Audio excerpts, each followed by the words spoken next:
Welcome back to the channel. Today we are going to look at another one of the most insane Mafia Pacts ever made. This one might even be worse than the Pizza Pact. But before we do that, make sure you like this video for the algorithm. Also, leave a comment down below of what other Mafia Pacts you want to see us cover in the future. We've got a lot more planned, so let's get right into it.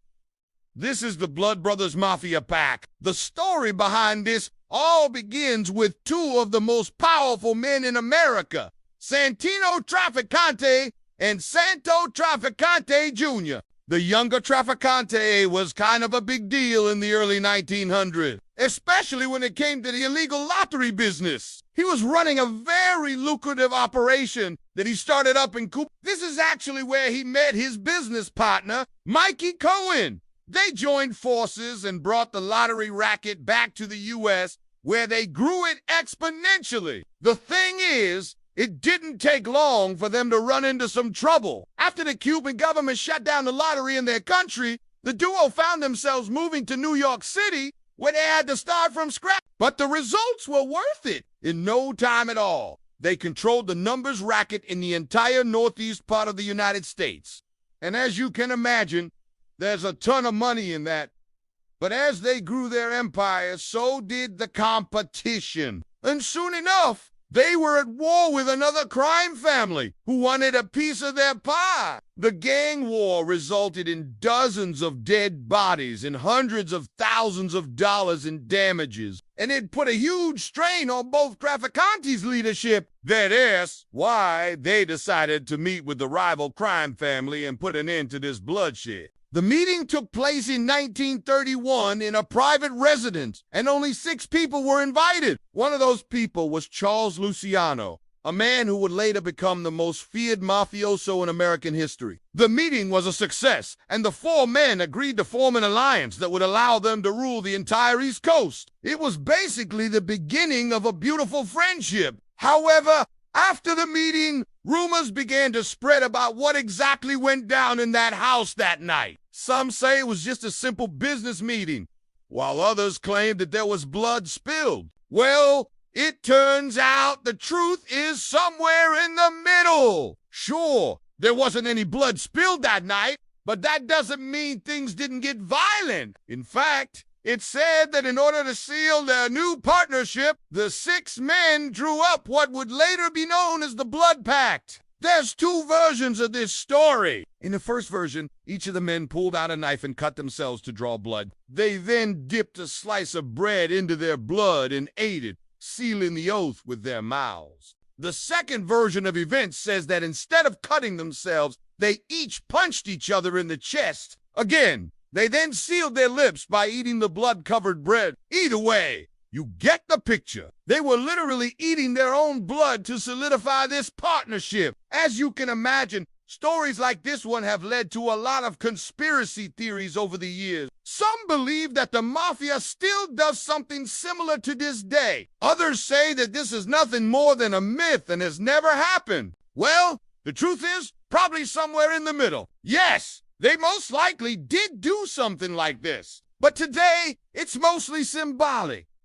Back then, however, it was a little different. You see, the Blood Pact was more than just a symbol of unity. It was a promise for the men to be loyal to one another until death. And if any one of them broke that bond, then they would have to pay the ultimate price. Now, I know you're probably thinking that sounds ridiculous.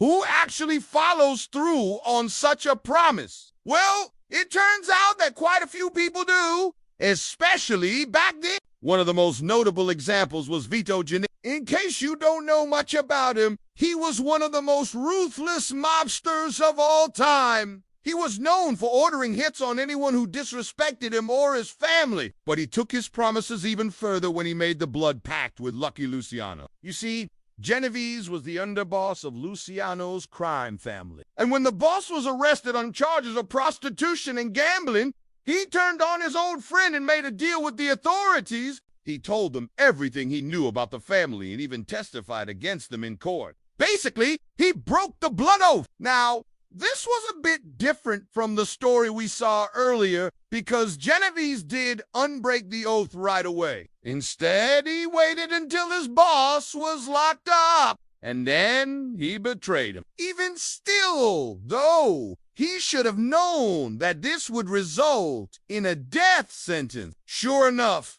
soon after he made his deal with the government, he was ordered to be killed. His former associates hunted him down and sent a total of 28 bullets his way. Although he survived the hit, he was forced to live the rest of his life in hiding. And this is pretty tragic because he could have easily avoided this fate. If he simply stuck to the code of silence, he wouldn't have been targeted. But he also would have gone to prison for a very long time. So I guess you could say he chose the lesser of two evils. Another man who broke the blood pact was Michael Francis. He was a member of the Bonanno crime family who became an informant for the FBI. He gave the Bureau tons of valuable information about the family, including the fact that they were planning to kill the judge in a highly publicized case. However, in the 1980s, he began to regret this decision. So he decided to switch over to the other side and become a capo regime for the Gambino family. Unfortunately, the FBI found out about his little switch-up and put out a warrant for his arrest. They charged him with racketeering and extortion. And although he tried to hide, he was eventually captured and sentenced to 5 years in prison.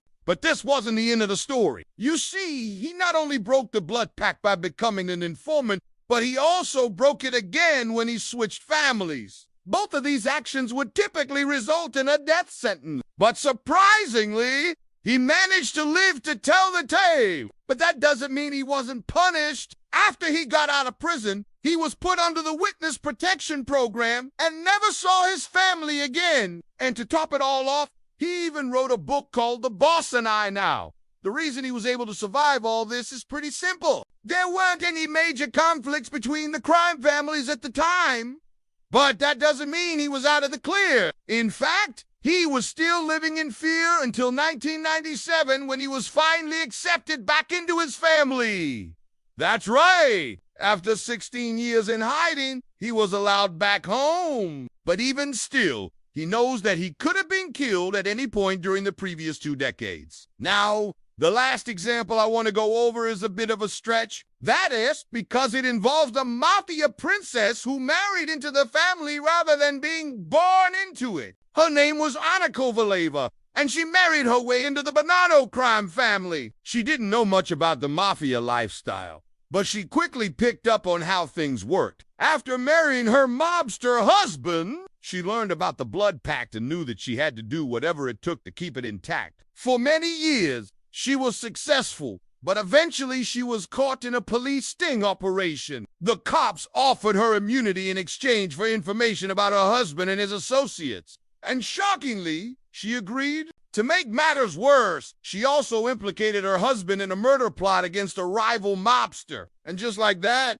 she broke the blood oath. Although she didn't physically eat blood with the family members, she was now a part of the family and thus had to abide by their rules. The thing is, though, her husband's family never laid a hand on her. Instead, they let her live her life, knowing full well that she would eventually come back around. And it looks like that's exactly what happened. She lived a lavish lifestyle for years and even starred in a documentary. But after all that, she changed her ways and returned to the mafia fold. Now, the reason I included her in this list is because it shows that the blood pact is just a saying. In reality, it was a serious promise that the men took very seriously. And even though it may seem crazy to us today, it was what kept the mafia together for many years. If they hadn't followed this code, they probably would have destroyed each other in the early 1900s. But thanks to the blood pact, they were able to set aside their differences and work together. That's all for this video, guys. Let me know what you thought about the Mafia blood pact down in the comments. And while you're at it, make sure you like this video for the algorithm. And if you haven't already, subscribe and ring the bell for notifications. And as always, I'll see you in the next one.